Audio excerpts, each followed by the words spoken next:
Assalamualaikum warahmatullahi wabarakatuh.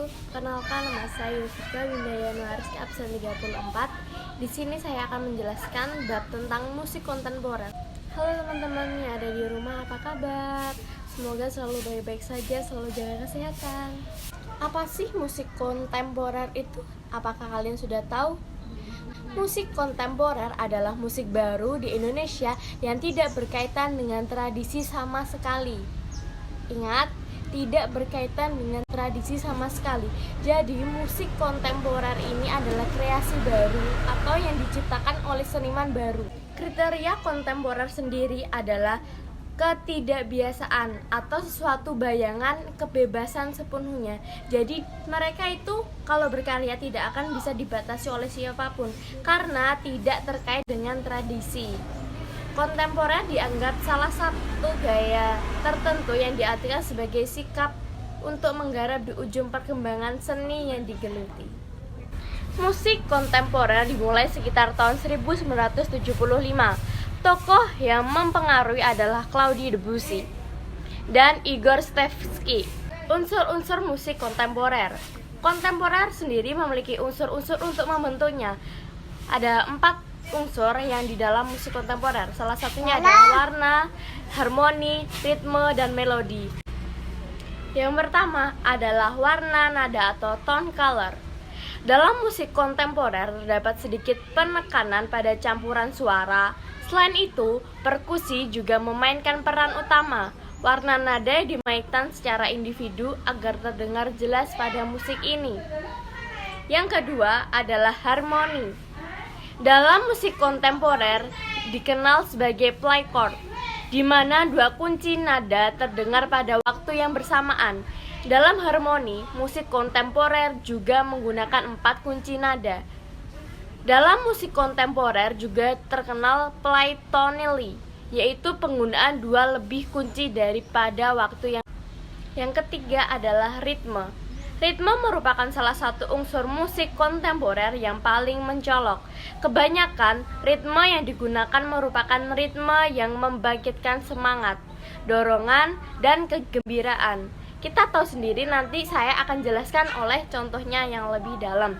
Juga dalam ritme musik kontemporer dikenal istilah polyrhythm, yaitu penggunaan 2 ritme dan kontras dalam waktu yang bersamaan. Yang keempat adalah melodi. Melodi adalah tingkatan tinggi, rendah, dan panjang pendek dalam musik. Melodi dalam musik kontemporer dikenal memiliki range yang sangat lebar dan besar dan menggunakan 12 nada kromatik tanpa tone center. Selain itu, musik kontemporer juga memiliki karakteristik. Apa sih karakteristik musik kontemporer itu sendiri? Yang pertama adalah melode liriknya tak sebanyak periode sebelumnya. Karena musik kontemporer adalah dilahirkan tidak terkait dengan tradisi dan dia diciptakan sendiri oleh senimannya sendiri. Jadi pastinya tidak banyak yang periode sebelumnya. Yang kedua adalah adanya harmoni yang disonan. Yang ketiga, ritme yang kompleks. Keempat, terdapat banyak suara perkusi. Yang kelima, suara dari alat musik tiup, wood, wind, and bars, serta suara perkusi lebih banyak ditemukan. Keenam atau yang terakhir adalah penggunaan suara sintetis dan elektronik. Konsep berkreasi musik kontemporer ada 3 konsepnya. Yang pertama, karya musik yang bersifat iringan. Konsep berkomposisi dalam karya seperti ini berdasar pada penciptaan suatu melodi atau instrumen, kemudian elemen-elemen lainnya berperan sebagai mengiringi model tersebut. Konsep yang kedua adalah karya musik yang bersifat ilustratif. Konsep komposisinya berusaha menggambarkan suatu dari naskah cerita, puisi, atau yang semisalnya. Dengan begitu, orientasi musiknya lebih tertuju pada penciptaan suasana-suasana yang berdasar pada interpretasi komposisinya. Konsep yang ketiga atau konsep yang terakhir dalam musik kontemporer adalah karya musik yang bersifat otonom. Biasanya, karya musik semacam ini sangat sulit dipahami oleh orang awam. Selain bentuknya yang tidak baku, gramatika musiknya pun sangat berbeda dengan karya-karya tradisi. Kadang karya-karya musik seperti ini sering menimbulkan kontroversi. Mulanya dari 3 konsep musik kontemporer tersebut adalah yang sering digunakan oleh seniman atau yang sering diciptakan adalah konsep yang pertama dan kedua, yaitu karya musik yang bersifat iringan dan karya musik yang bersifat ilustratif. Kenapa kok konsep yang ketiga tidak sering digunakan oleh seniman? Karena dia bentuknya tidak baku dan tidak mudah dipahami oleh orang awam. 3 konsep tersebut adalah konsep yang secara spesifik.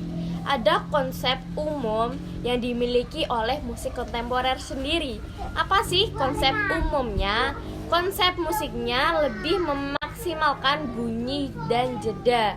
Hening atau tonoa bunyi menjadi fokus penggarapan sebuah karya musiknya. Setelah mempelajari karakteristik dan konsep musik kontemporer, sekarang kita akan mempelajari tentang teknik musik kontemporer. Ada 2 teknik di sini, yaitu menggunakan idiom tradisi barat dan tata gramatika musik tradisi. Saya akan menjelaskan yang pertama, yaitu menggunakan idiom musik tradisi barat.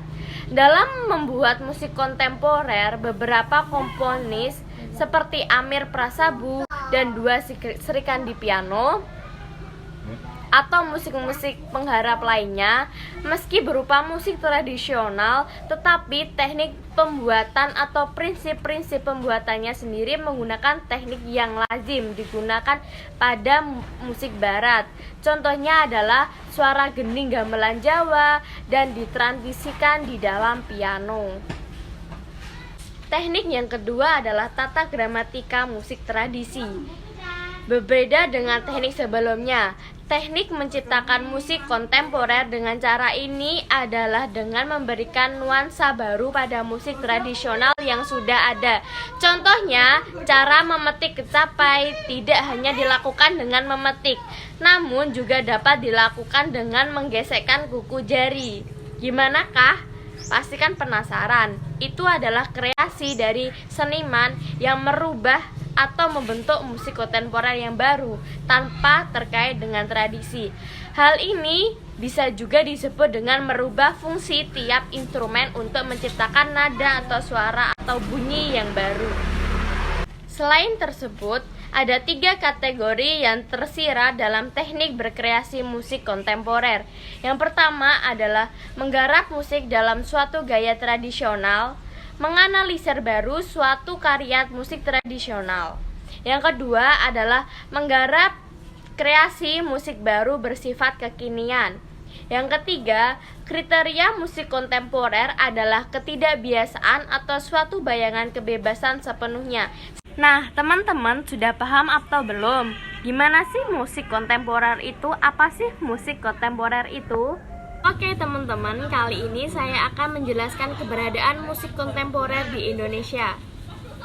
Yang pertama adalah musik kontemporer dalam idiom tradisi barat.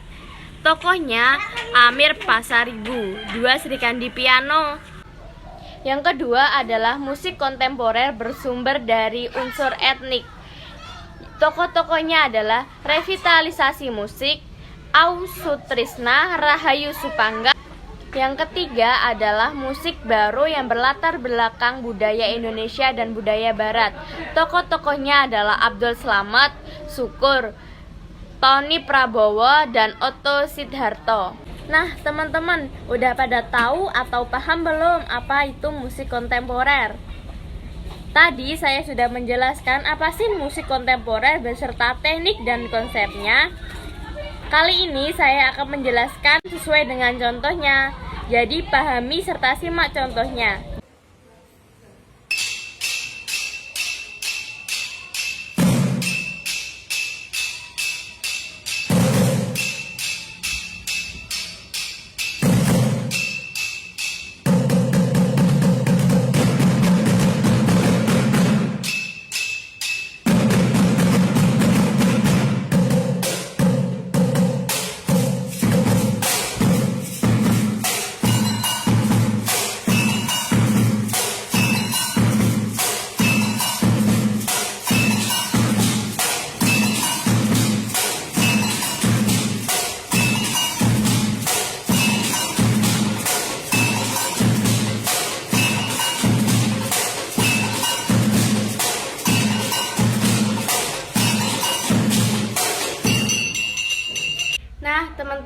itu adalah contoh musik kontemporer yang sederhana dengan menggunakan teknik idiom tradisi barat dan menggunakan konsep iringan. Terima kasih teman-teman, itulah presentasi bab musik kontemporer dari saya.